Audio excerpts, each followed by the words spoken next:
These are images from the women's liberation movement of the 1960s and the 1970s. The women's liberation movement was created by feminists. I've always considered myself a feminist, but as the years have passed, it's been getting harder to find people who describe themselves as feminist. Why is that? There was an unspoken understanding that we had achieved everything, and we didn't need the word feminist anymore. Women before me had already handled that. Maybe if I was in that time, maybe I would have been stronger on women's rights. I consider an equalist. I think the word has become way overblown, and That's it what she's becomes saying. Yeah, and so I don't want to be identified with it.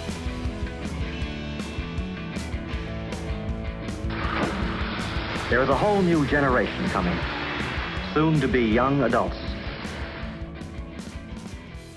Employment for females in those years was completely segregated. We called it occupational segregation. So if you were a woman looking for a job, and let's say you were a chemist, you would never find a chemist job under help wanted women. When you married, you took your husband's name, credit rating, legal domicile, social identity.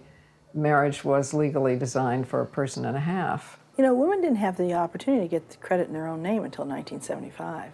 Women were given no information during pregnancy, and I can remember being pregnant and couldn't find anything to read, nothing. If a teacher became pregnant, they could only work until they showed.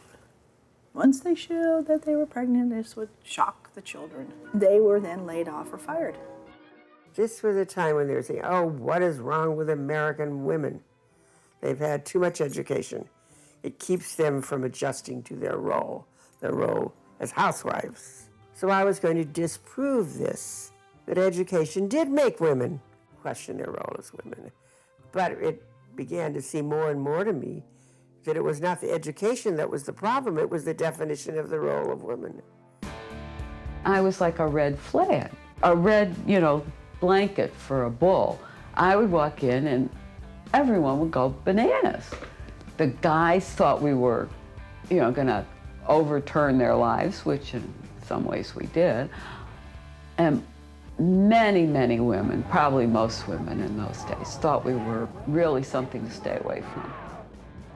There were debates about whether class or race was the most important or whether it was an amalgam. We added gender oppression to it, and therefore we got triple oppression. Race, class, and gender. That was the first articulation, was through the SNCC Black Women's Liberation Committee. Morning cat fever's got your tongue as you run for the backstage door.